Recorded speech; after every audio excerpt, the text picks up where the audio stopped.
ముచ్చట్లు తీసుకొని జర నా గొంతు ఇంకా సెట్ కాలేదల్లా ఏమనుకోకుర్రి. చలో నడువురిగా ఇప్పుడైతే ముచ్చట్లు షురు చేసుకుందాం. ధూమ్ధామ్ ముచ్చట్లు షురు. 5 ఏండ్లు పరిపాలన చేయుర్రి అని మన తెలంగాణ జనము షెయి పార్టీకి ఓట్లేసి గెలిపించిరు కదా. కానీ 10-11 నెలలకే ఆ పార్టీ కథేంది, ప్రభుత్వం పనితనమేంది జనాలకు పురాగా సమజైపోయింది. అసలు కాంగ్రెస్ పార్టీ 5 ఏళ్ళు అధికారంలో ఉండు కూడా అనుమానమే కొడుతుందట చాలా మందికి. గిట్లనే చెప్పుకుంటారు మరి. అంటే మన రేవంత్ సారు వారి పరితనము అట్లున్నదట. చూస్తలేమా కొడంగల్ నియోజకవర్గంలో జనం ఎట్లా మరలబడ్డారో. ఇక తెలంగాణ అంతటా గిదే కథ అవుతుందట. అన్నట్టు లగచర్ల రైతులను అరెస్ట్ చేసి జైలు వేసిరు కదా. పాన్ రోమాలు కాళ్ళకాడికే చూసేసొద్దాం.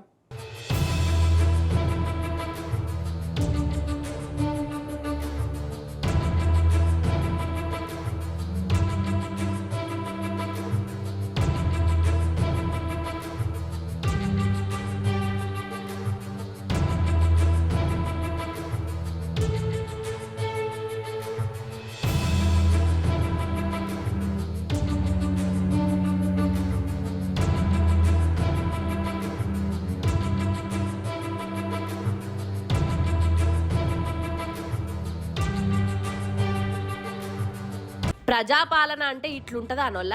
ఇందిరమ్మ రాజ్యం అంటే ఇదా? అరే అన్యాయం అవుతున్నదని నోరు తెరవ పాపం కేసులు పెడతాండ్రు, భూములు ఇయ్యకుంటే జైల్లో నూకుతాండ్రు, బయటికొచ్చి ధర్నాలు చేస్తే లాఠీ చార్జీలు చేస్తాండ్రు, ఆడపడుసుల కండ్ల పొంట నీళ్లు తెస్తాండ్రు. మందుల కంపెనీల కోసము లగచర్ల ప్రభుత్వం భూములు గుంజుకునే ఇగురం పెట్టుకునే కదా. మా భూములు మాకే అని అక్కడి రైతులు ఆఫీసర్ల మీద మరలబడ్డారు. ఇక అటెన్కేమైందో మీకు కూడా ఎరికే. ఇక ఆఫీసర్లను కొట్టేందుకు పోయిర్రని రైతులను అరెస్ట్ చేసి సంగారెడ్డిలా జైల్లేసిరు. అసలైతే 70 మందిని అరెస్ట్ చేసిరట. కానీ రిమాండ్ లెక్క మాత్రం 21 మంది అనే లెక్క చెప్తాండ్రు. మరి కడమోళ్ళు ఎటు పోయిరు కావచ్చు, వాళ్ళని ఏం చేసిర్రు, అసలు వాళ్ళ మీద కేసులు ఏమైనాయి అని అనుకోవాలి.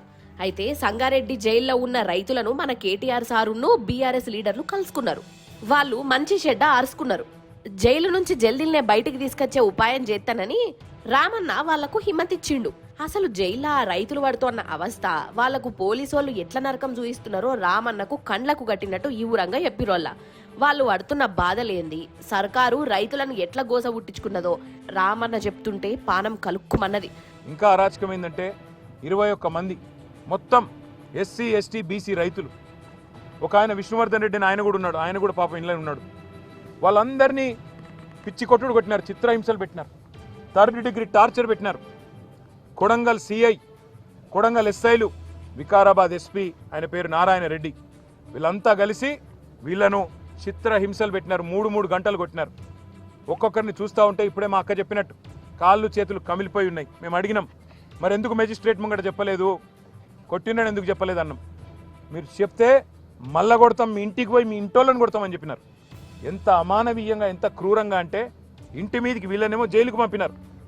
ఇంటి మీదికి బందిపోట్లను పట్టుకరానికే, ఒసామా బిన్ లాడెన్ లాంటి తీవ్రవాదులను పట్టుకరానికే ఎట్లయితే కూంబింగ్ ఆపరేషన్ చేస్తారో 100 మంది పోలీసులు వచ్చి ఇంటింటికి పోయి తలుపులు దర్వాజాలు తన్నుకుంటూ, గుద్దుకుంటూ, పగలగొట్టుకుంటూ, ప్రైవేటు వ్యక్తులు కొంతమంది కాంగ్రెస్ పార్టీకి సంబంధించిన వాళ్ళు తాగి బూతులు మాట్లాడుతూ ఆ ఇండ్ల మీద దాడి కూడా చేయడం జరిగింది. అక్కడ ఉన్న మహిళలు, అక్కడ ఉన్న ముసలోళ్ళని భయభ్రాంతులు, పిల్లలని భయభ్రాంతులకు గురి చేయడం జరిగింది.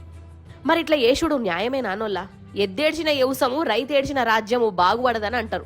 మన తెలంగాణలో 10-11 నెలల సంధి రైతులు దినాము ఏడుస్తూనే ఉన్నారు. రైతు బంధు ఇదివరి దాకా ఇయ్యలే, రుణాలు మాఫీ చక్కగా చెయ్యలే, 500 బోనసులు అన్నారు, ఆ మాటనే లేకుండా పోయింది. ఇగిప్పుడేమో కంపెనీల పేరుతోని రైతుల భూములు గుంజుకుంటాండ్రు. కన్న తల్లి లెక్క చూసుకున్న భూమిని గుంజుకుంటుంటే ఎవరికైనా ఎట్లా అనిపిస్తుంది? ఎంతకాలం అని ఓపిక పడతారు? ఓపిక పట్టి పట్టి పట్టి సర్కార్ మీద మరలబడ్డరు రైతులు.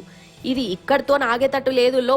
తెలంగాణ మొత్తము ఇప్పుడు షెయి పార్టీ మీద తిరుగుబాటు చేస్తాంది. లీడర్లు ఏడ కనబడితే ఆడ జనము నిలదీస్తూనే ఉన్నారు, ముంగిటికి ఓనిస్తలేరు. ఇదెక్కడి ప్రభుత్వము, ఇదేమి పాలన అనుకుంటా రేవంత్ సార్కు శాపాలు పెడుతూనే ఉన్నారు. రేవంత్ రెడ్డి కాంగ్రెస్ పార్టీ ఒకటి గుర్తుపెట్టుకోవాలా, భూమి మీద ఎవడు శాశ్వతంగా ఇక్కడే ఉండడానికి రాలే. నీ పదవి కూడా 5 ఏళ్ళే. అలా మీ ఢిల్లీ వాళ్ళ కోపం వస్తే రేపో ఇల్లుండే తీసి పారేసినా కూడా దిక్కులేదు నీకు. నేను ఒకటే గుర్తు చేస్తున్నా, రేవంత్ రెడ్డి చక్రవర్తివి కాదు, నువ్వేమి రాజువు కాదు. నీలాంటి వాళ్ళు చాలా మంది వచ్చిండ్రు, చాలా మంది వస్తారు ఇంకా భవిష్యత్తులో. ఒకటి మాత్రం పక్కా, పేదవాళ్లతోని ఎస్సీ ఎస్టీ బీసీలు చిన్న సన్నకారు రైతులు ఉన్న మొత్తం భూమిని నేను గుంజుకుంటా ఏమన్నా చేస్తా, నేను కొడంగల్ మాత్రం మా అల్లునికి ఫార్మా కంపెనీ పెట్టిస్తా అంటే ఇది తెలంగాణ సమాజం మాత్రం తప్పకుండా తిరగబడుతుంది. ఇలా కొడంగల్ మరలబడ్డది, రేపు తెలంగాణ మొత్తం మరలబడుతుంది. ఏ పేద ప్రజల ఓట్లతోనైతే కొడంగల్ గెలిచినవో, ఏ పేద ప్రజలకైతే 420 హామీలు ఇచ్చి 6 గ్యారంటీలు 100 రోజులని నమ్మబలికి అఫిడవిట్లలో సంతకం పెట్టి గెలిచినవో, ఇలా వాళ్ళ ఉసురు పోసుకుంటున్నావు చూడు, తప్పకుండా వాళ్ళ ఉసురు నీకు తాకుతుంది. నేను ఒకటే మాట చెప్తా ఉన్నా ఆ కుటుంబాలన్నిటికీ కూడా, మీకు మొత్తంగా బీఆర్ఎస్ అండగా ఉంటుంది. తప్పకుండా 21 కుటుంబాలను మిమ్మల్ని బయటికి తీసుకొచ్చేదాకా బెయిల్ మీద న్యాయ పోరాటం మేమే చేస్తాం. ఇప్పుడు మన ధూమ్ధామ్ ముచ్చట్లల్లా ఒక లవ్ స్టోరీ వచ్చింది. అయ్యో గదేనోళ్ళ ప్రేమ కథ. ఏంది మల్లీశ్వరి, మన ధూమ్ధామ్లా గా ముచ్చట్లెందుకు అద్దుతి అని అనేరు. అరే ఇది ఉత్తపచ్చి కథ కాదు.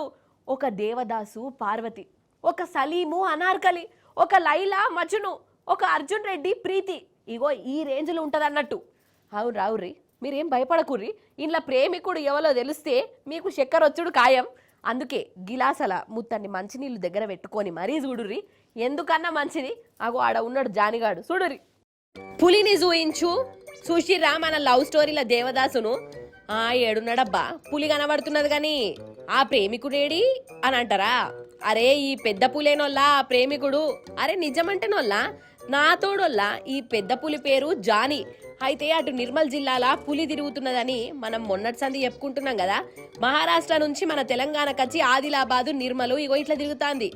ఆకలైనప్పుడు జీవాలను తింటున్నది. అడవి ఆఫీసర్లకు దొరకలేదు.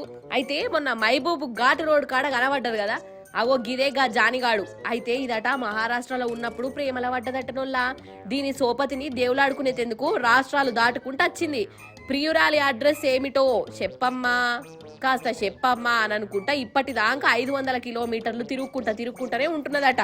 నిర్మల్లో ఉన్న మండలాలన్నీ ఒక రౌండ్ వేసింది ఇప్పటికే. అయినా ఈ జానిగానికి సోపతి దొరకలే. అయితే మాయే దేవదాసు కంటే నేనే గొప్పోన్ని అని ఫీల్ అయినట్టున్నది. నా తోడు దొరికేదాకా మళ్ళా నా అడవికి మా రాష్ట్రానికి ఓడే లేదు అని మంకు పట్టుకొని ఉన్నదోల్లా. ఇటు జంగల్ల పొంట, కాలువల పొంట, రోడ్ల పొంట తిరుగుతున్నది. నిజంగా గొప్ప ప్రేమ పట్టు ఈ పెద్ద పులిది. ప్రేమ కోసం దేవదాసు లెక్క ఎట్లా గాయగాయ అవుతున్నదో చూడు. మరి ప్రేమ కోసం వచ్చిన ఈ పులి వలల పడుతుందా, లేకుంటే ఇట్లనే కాళ్లకు బలపాలు కట్టుకొని ఎవ్వలకు తెలవకుండా ఊర్లు తిరుగుకుంటా ఇట్లనే ఉంటదా? ఇదే అర్థమైతలేదు.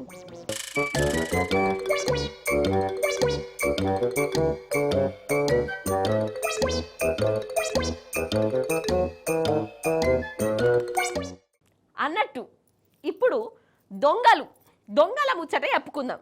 సారీ దొంగలు కాదు, దొంగోడు. ఒక్కడే దొంగోడు. కళ్ళు తాగిన కోతి లెక్క అంతా కళ్ళెం చేసి ఉన్నది లేనిదంతా పొదం చేసిపోయిండు. ఇంతకు ఎవడా దొంగోడు? వాడు చేసిన ఘనకార్యం ఏంది? వాడి కథ ఏంది? కార్ఖానేంది బై? అవన్నీ చూడాలంటే మేడ్చల్ దాకా పోవాలి. రాని పోదాం జప్పున. అయితే మేడ్చల్ చెక్ పోస్ట్ కాడ రేణుకా ఎల్లమ్మ వైన్స్ దుకాణం ఉన్నది.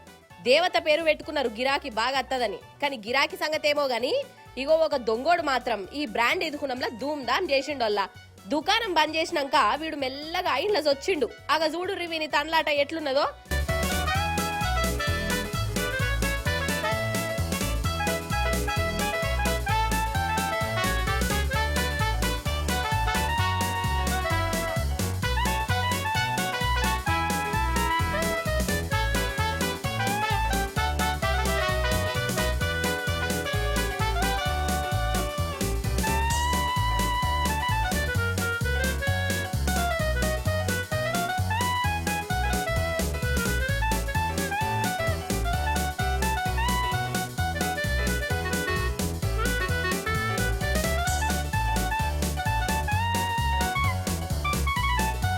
చూసినావా, కౌంటర్ అంతా దేవులాడిండు. అందున్న పైసలు జేబులు వేసుకున్నాడు. అయినా గాని వాని ఆపచ్చ తీరలే. ఎన్నొద్దులాయనో మందు దాకా ఇక మందు బాటల మీద పడ్డాడు. మళ్ళా ఏది పడితే ఆ బాటలు ముట్టలే. మంచి కాస్ట్లీ బాటిల్లు ఎంకులాడి మరి దొరకబట్టుకున్నాడు. మంచిగా జేబులు వేసుకున్నాడు. ఆడికెళ్ళి గాయాబు. ఈ దొంగోనికున్న వాడెత్తు. ఈ బ్రాండీ షాపుల సీసలు ఎత్తుకపోవుడేందల్లా వాని చేతులకు జట్టలు గుట్ట. పైసలు కూడా మాయం చేసిండట. అయినా ఈ బ్రాండీ షాపు ఓనరు పైసలు ఆ కౌంటర్లనే ఎందుకు పెట్టిండు కావచ్చు. సప్పుడియాక ఇంటికి పోయేటప్పుడు పట్టకపోతే ఏమావు అంటే కౌంటర్లో పెడితే పైసలు తెల్లారేసరికి గుడ్లు పెట్టి డబుల్ త్రిబుల్ అయితే అనుకున్నాడా ఏంది? ఇగో ఇట్లా మోపైన రొల్లా. అసలు ముఖం కూడా కనబడకుండా ఎంత బందవస్తుగా దిగిండో చూడురి మీరు.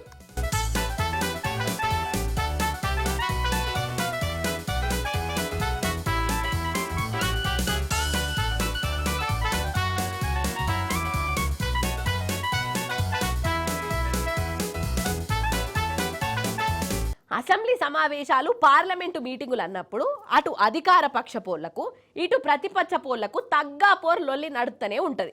మైకు ముంగిటికచ్చి మీది తప్పంటే మీది తప్పు, మీరు గట్లంటే మీరే గిట్ల అని ఒకరికొకరు మాట అనుకుంటారు. స్పీకర్ సారు ఆగు ఆగుమని ఎంత చెప్పినా ఎవరి పాట వాళ్ళు పాడుతూనే ఉంటారు. ఇక అధికార పచ్చపోళ్ళు సభలో ఏదన్నా బిల్లులు పెడితే ప్రతిపక్ష పోళ్లకు ఆ బిల్లు నచ్చకుంటే చర్చలు నడుస్తాయి. ఇక ఆ బిల్లు పెట్టొద్దు అని చిన్నపాటి పంచాదవుతుంది, వాకౌట్లు అవుతుంటాయి కదా. కానీ ఒక పార్లమెంట్లో ఏమైందో ఎరికేనానోళ్ళ బిల్లు కాడ చూడురు ఏమైందో.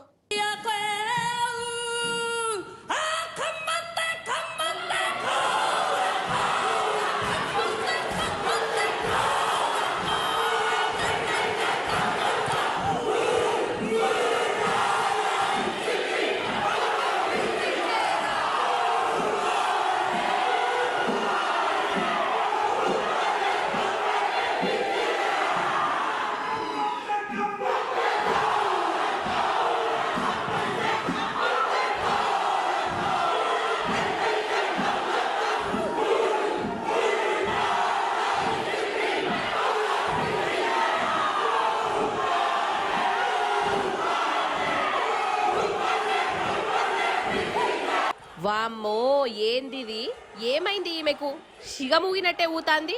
కోపం మీద డాన్స్ చేసుకుంటా పాట పాడుకుంటా ముంగటికత్తనే ఉన్నది కదా. ఇక ఆమెను చూసి కడమోళ్ళు కూడా గట్లనే చేస్తాండ్రు. ఈమెను ఇట్లా చూస్తుంటే కాంతార సినిమా క్లైమాక్స్ చూస్తున్నట్టే కొడుతాంది కదా. అయితే ఇది కాంతార క్లైమాక్స్ కాదు, సిగమూగుడు కాదు, ఇది న్యూజిలాండ్ దేశము పార్లమెంట్ల ప్రతిపక్ష పోళ్ళు చేస్తున్న నిరసన.